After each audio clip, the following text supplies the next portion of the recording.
NEC Section 225.30 specifically addresses the size of a feeder.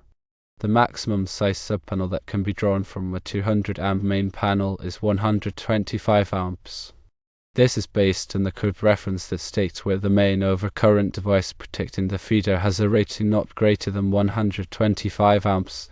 The feeder shall have an ampacity not less than the sum of the ampere ratings of feeder overcurrent protected devices for the branch circuits supplied by the feeder. Let's consider an example.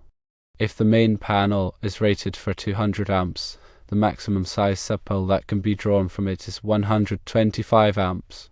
It's important to note that some jurisdictions may have local code amendments that modify this requirement. It is always recommended to consult with the local building department for specific requirements. Now, let's delve a little deeper into why these regulations exist and what factors influence the allowable size of a subpanel. The primary reason for limiting the subpanel size is to ensure electrical safety and prevent overloading the main panel. Overloading can lead to overheating of wires, tripped circuit breakers, and in severe cases, electrical fires. The National Electrical Code, or NEC, provides guidelines for safe electrical installations, but local codes can be more stringent based on specific regional considerations. The NEC 225.30 focuses on feeder sizing, which is directly related to the subpanel's capacity. The feeder is the set of conductors that carries electricity from the main panel to the subpanel.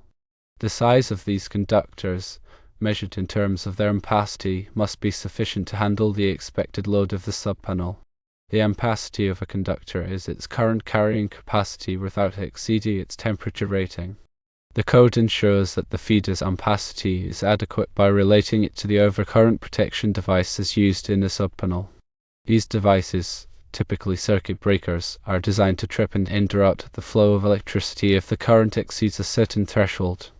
By limiting the size of the subpanel and its associated circuit breakers, the code indirectly limits the potential load on the feeder and, consequently, on the main panel. To understand this better, consider a scenario where a subpanel larger than 125 amps is connected to a 200 amp main panel. If the subpanel is heavily loaded, drawing more than 125 amps, and the main panel is also supplying other circuits, the total current draw on the main panel could exceed its 200 amp capacity. This would cause the main breaker to trip, interrupting power to the entire house.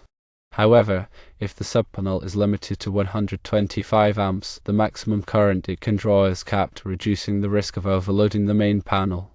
The calculation of the load on a subpanel involves considering various factors, including the types of appliances and equipment connected to it, their power consumption, and their usage pattern. The NEC provides guidelines for calculating these loads, taking into account both continuous and non-continuous loads. A continuous load is one that is expected to operate for 3 hours or more at a time, while a non-continuous load is one that operates for shorter durations. Continuous loads are typically factored in at 125% of their rated current, while non-continuous loads are factored in at 100%. The sum of these factored loads determines the total load on the subpanel, which must be within the subpanel's ampacity rating. When selecting a subpanel, it's crucial to choose one that is appropriately sized for the anticipated load. A subpanel that is too small will not be able to handle the load, while a subpanel that is too large may be unnecessarily expensive. It's also important to consider future expansion when sizing a subpanel. If there is a possibility that additional circuits will be needed in the future, it's wise to choose a subpanel with extra capacity. In addition to the NEC, local codes may impose further restrictions on subpanel sizing. These restrictions may be based on factors such as the age of the electrical system, the type of wiring used, or the specific location of the subpanel. It's always best to consult with the local building department or a qualified electrician to ensure compliance with all applicable codes. When installing a subpanel, it's important to follow all safety precautions.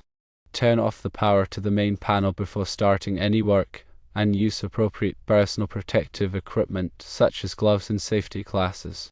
The wiring connections should be made carefully and securely, and all grounding requirements should be followed. A properly installed and sized subpanel can provide a safe and reliable source of electricity for a garage or other outbuilding. By understanding the NEC requirements and local codes, and by following safe installation practices, it's possible to ensure that the subpanel meets the needs of the application without compromising electrical safety. Furthermore, the NEC provides guidelines on the types of circuits that can be installed in a subpanel. For example, it specifies the requirements for installing ground fault circuit interrupter or GFCI protection in certain locations such as bathrooms and kitchens. GFCI protection is designed to protect against electric shock by detecting small imbalances in current flow and interrupting the circuit.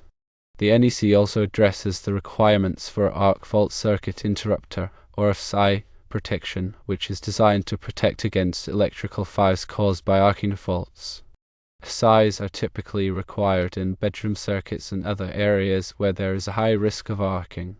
When installing a subpanel, it's important to ensure that all circuits are properly protected with GFCI or FSI devices as required by the NEC and local codes. In addition to the size of the subpanel and the types of circuits installed, the NEC also addresses the requirements for grounding and bonding. Grounding is the process of connecting electrical equipment to the earth, which provides a path for fault current to flow back to the source. Bonding is the process of connecting different metal parts of an electrical system together, which ensures that they are at the same electrical potential. Proper grounding and bonding are essential for electrical safety, as they help to prevent electric shock and reduce the risk of electrical fires. The NEC specifies the requirements for grounding and bonding in detail, including the types of grounding electrodes that are permitted, the size of the grounding conductors, and the methods for bonding different metal parts. When installing a subpanel, it's important to follow all grounding and bonding requirements carefully to ensure that the electrical system is safe and reliable. The location of the subpanel is also an important consideration. The NEC specifies certain requirements for the location of electrical equipment, including subpanels. For example, subpanels should not be located in damp or wet locations, such as bathrooms or laundry rooms, unless they are specifically designed for such environments. Subpanels should also be located in readily accessible locations so that they can be easily inspected and maintained. When choosing a location for a subpanel, it's important to consider these requirements and to select a location that is safe, accessible, and suitable for the intended use.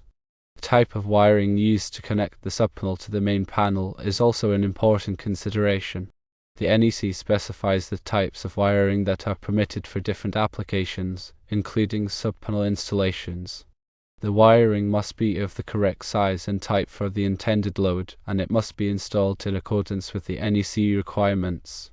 For example, the wiring must be properly supported and protected from physical damage. When selecting wiring for subpanel installation, it's important to consult with a qualified electrician to ensure that the wiring is appropriate for the application and that it is installed safely and correctly.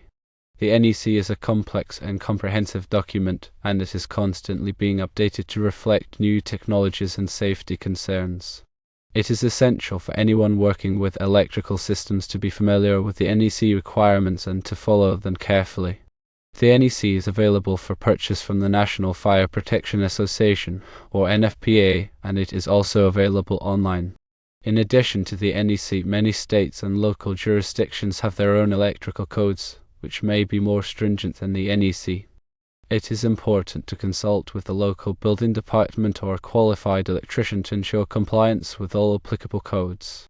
Installing a subpanel can be a challenging task, and it is not recommended for anyone who is not experienced in electrical work.